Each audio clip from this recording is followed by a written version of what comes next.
Welcome to History's Greatest Battles, Season 1, Episode 3, The Battle of Trenton, 26th of December, 1776. American colonialist militia under General George Washington and Hessian mercenaries under Commander Johann Rall. The colonial military forces in the American Revolution commenced their struggle with a noteworthy degree of success. A surprise assault on the secluded Fort Ticonderoga, situated at Lake Champlain on May 10, 1775, yielded approximately 100 heavy guns for an army that, until then, possessed absolutely none. Armed with these newly acquired weapons, American Commander General George Washington compelled the British to abandon their principal stronghold in Boston by March of 1776.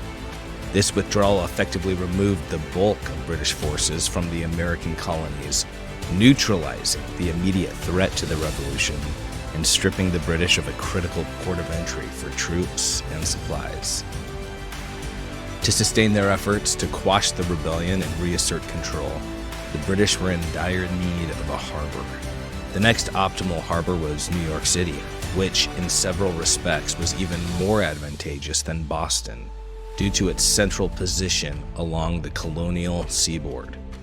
Moreover, New York City posed a significant threat to the Hudson River, a crucial artery for the revolutionary cause, facilitating the unimpeded movement of American troops and supplies between Philadelphia, where the Continental Congress convened, and the epicenter of revolutionary fervor in Massachusetts. Recognizing that New York was the most probable target for a British resurgence, Washington promptly redeployed his forces to the area once Boston was secured. Concurrently, political developments unfolded at a swift pace. Washington's battlefield successes emboldened pro-revolutionary factions across the fledgling nation. Initially, the war began as a colonial effort to compel the repeal of coercive acts enacted by the British Parliament in the spring of 1774 in retaliation for the infamous Boston Tea Party. But by the spring of 1776, it had become evident that the British government had no intention of rescinding these acts, rendering them obsolete as a primary motivation for continued resistance.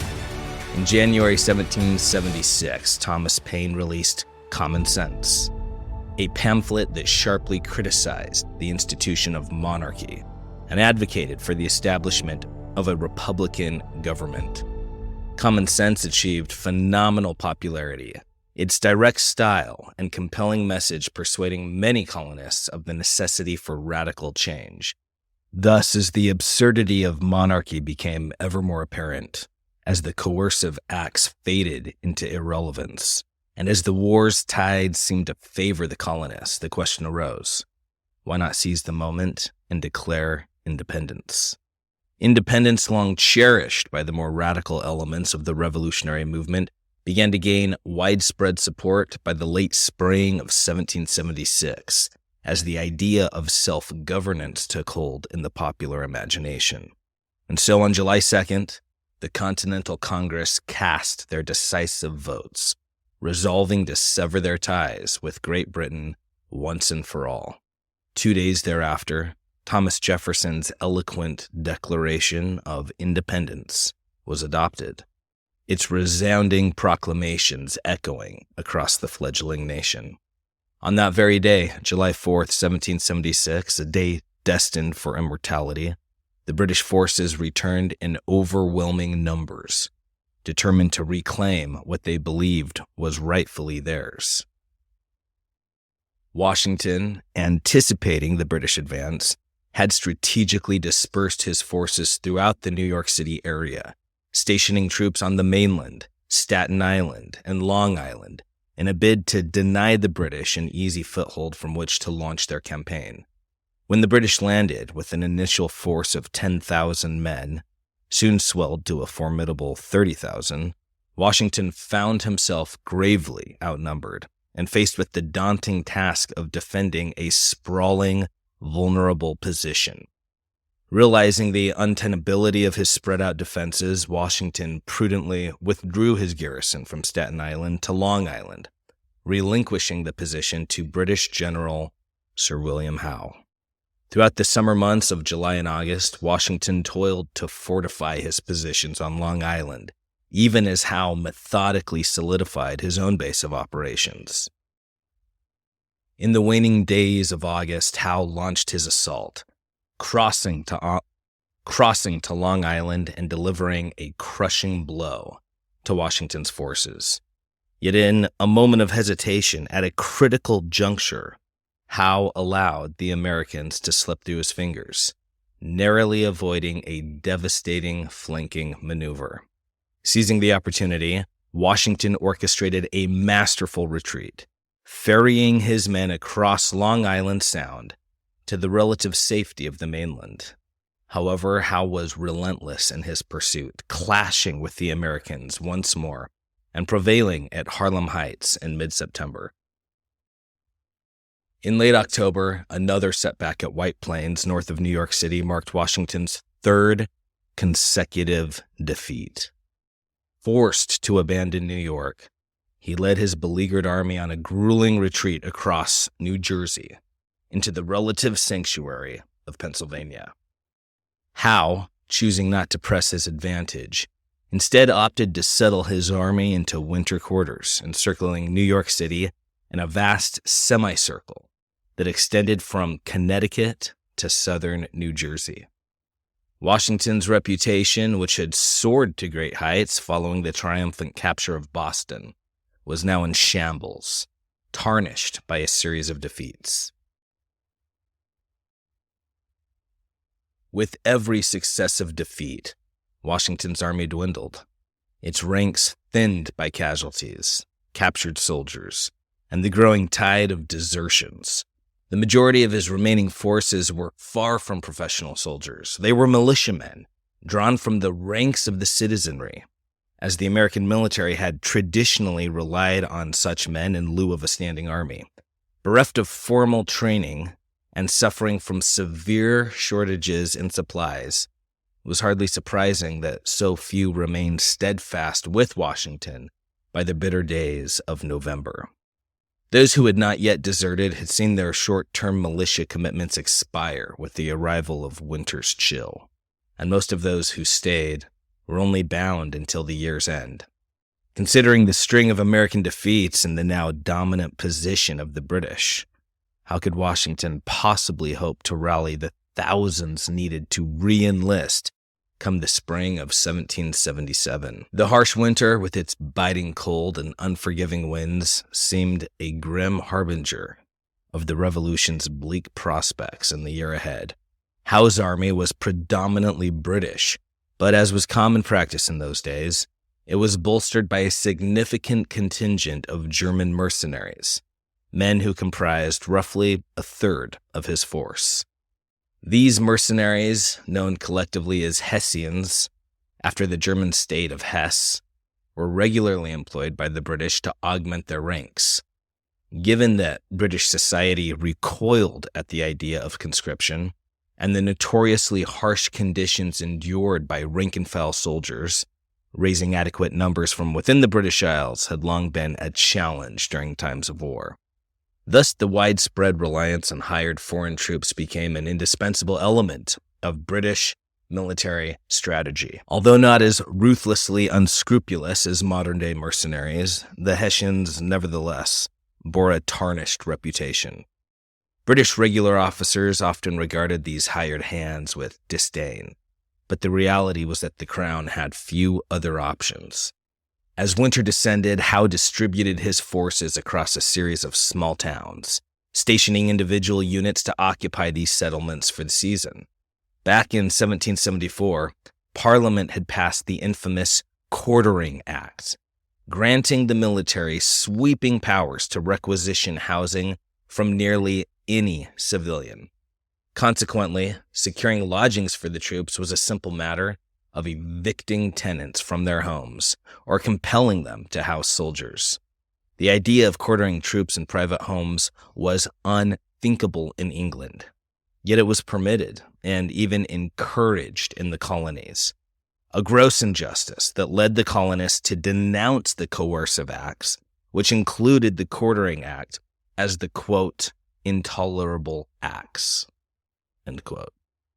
It was bad enough to have one's rights so egregiously violated, but to be compelled to board foreign mercenaries, notorious for their propensity to plunder, added insult to injury.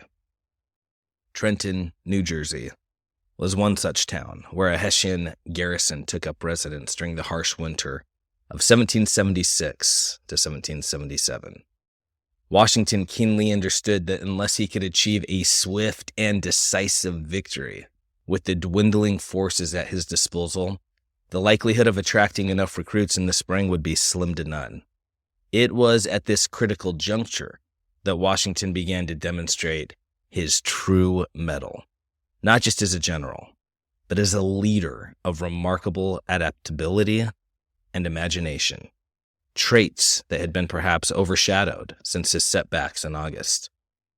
According to the military conventions of the day, the onset of winter typically heralded a cessation of hostilities, with both sides retreating to their quarters until the return of more favorable conditions in the spring. Thus, an assault launched in the dead of winter would be utterly unexpected, a stroke of audacity that could turn the tide. Washington, with the precision of a chess master, selected the day after Christmas for his bold attack. He was well aware that the Hessians, known for their festive indulgence, would likely be in the throes of post-Christmas revelry, with the after effects of a two-day celebration still lingering on December 26th. A dawn assault on a garrison that was likely to be slumbering and potentially hungover presented the perfect opportunity for a surprise attack, one that could tip the scales in favor of the revolution. Washington summoned reinforcements, which, though delayed, eventually arrived from Albany, bolstering his ranks. Israel Putnam, who commanded the garrison in Philadelphia, rallied additional militia forces, as did the other recruiters scattered around Morristown, New Jersey. Through these efforts, Washington was able to muster a force of approximately 6,000 men. In a calculated maneuver, Washington dispatched John Cadwalader with 1,800 men to execute a feint at Bordentown, south of Trenton, aiming to divert the attention of the Hessian unit stationed there. Though Cadwalader's timing faltered, preventing a coordinated attack with Washington, he nonetheless succeeded in driving the Hessians from Bordentown, ultimately capturing the town. And so, on the frigid and sleet-laden night of Christmas, Washington rallied a force of roughly 2,400 determined men. Battling the ice-choked waters of the Delaware River, they rowed across to the New Jersey side, where they gathered under the cover of darkness. While the famous painting immortalizes the moment, with Washington improbably standing upright in the boat, eyes fixed on the distant shore, the harsh winter and treacherous river conditions depicted are indeed true to the reality they faced. However, as Washington's force assembled, their presence did not go unnoticed.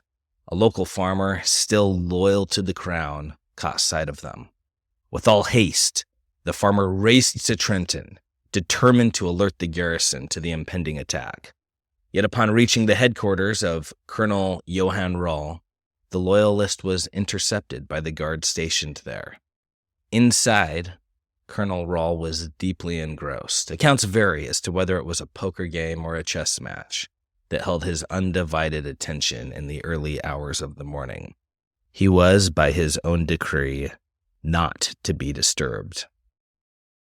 A written warning of Washington's approach was delivered, but tragically went unheeded, whether because Rall was too absorbed in his game or because he could not be troubled to have the English missive translated into German, we don't know.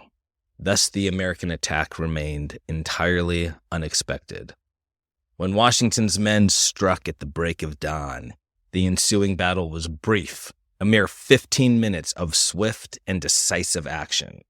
The scant defenses hastily erected by the Hessians were woefully undermanned and were swiftly overwhelmed by the Americans.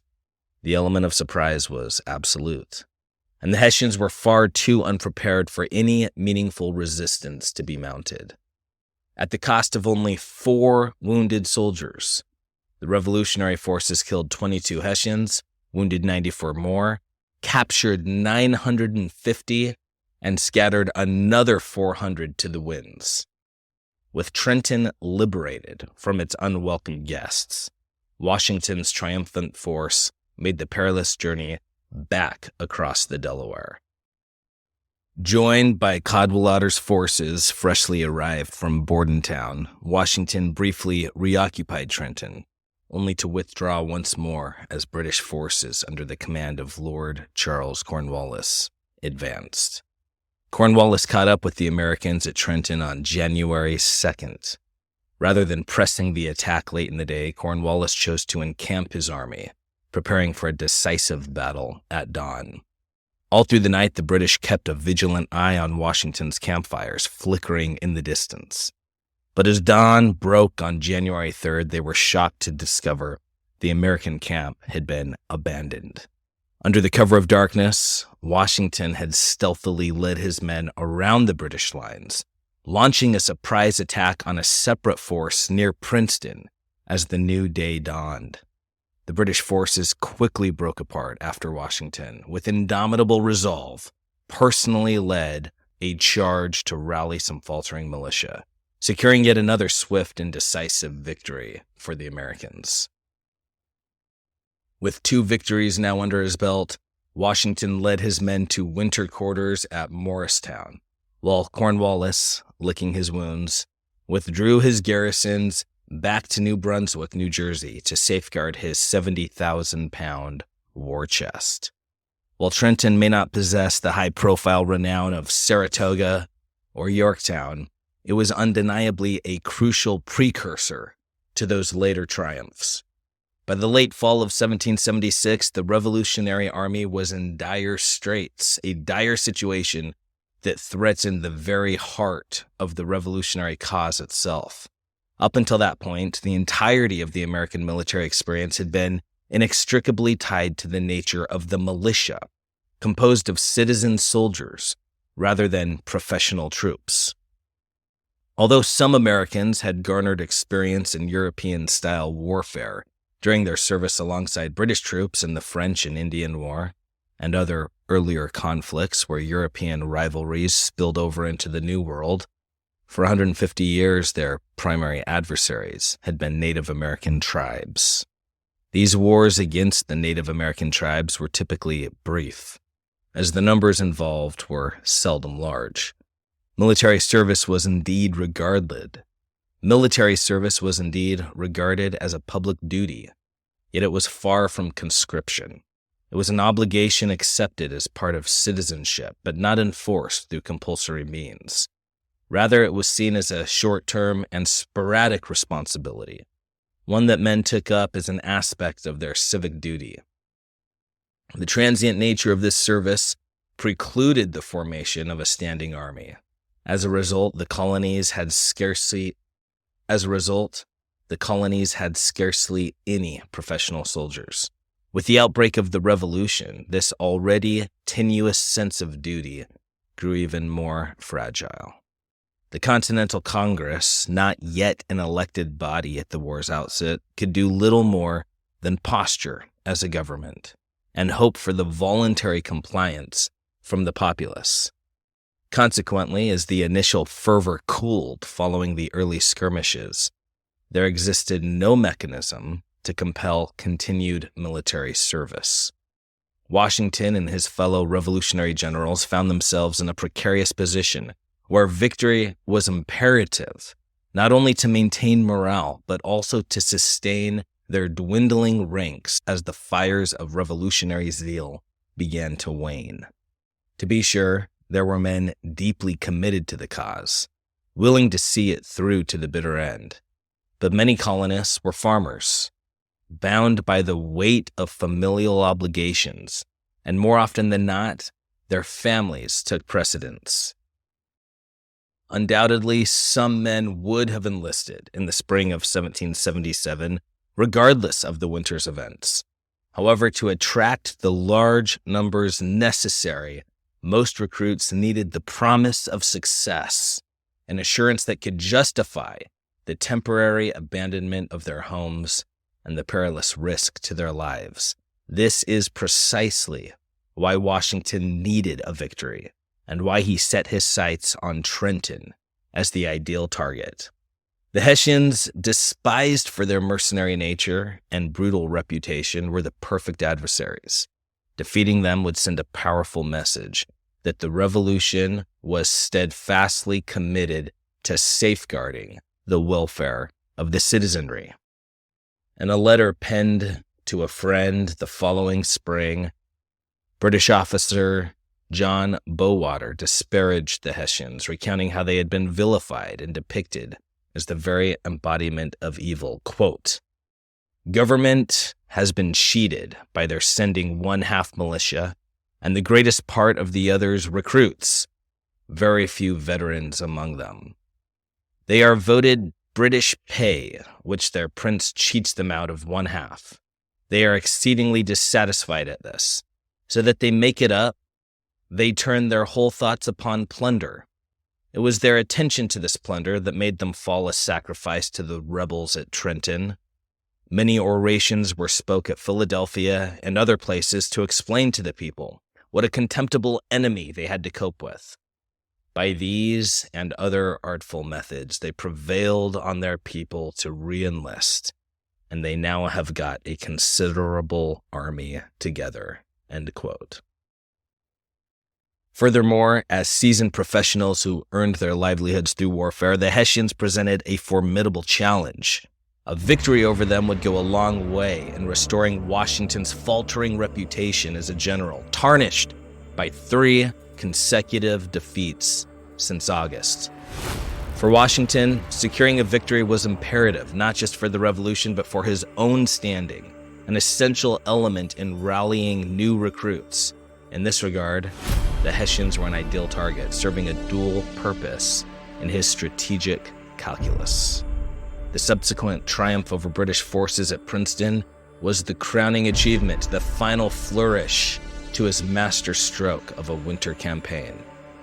But what if that New Jersey farmer had succeeded in delivering his message to Colonel Rahl, warning him of Washington's approach? Even with their senses dulled by the revelry of the season, an alerted and roused Hessian garrison could very well have repelled the American assault.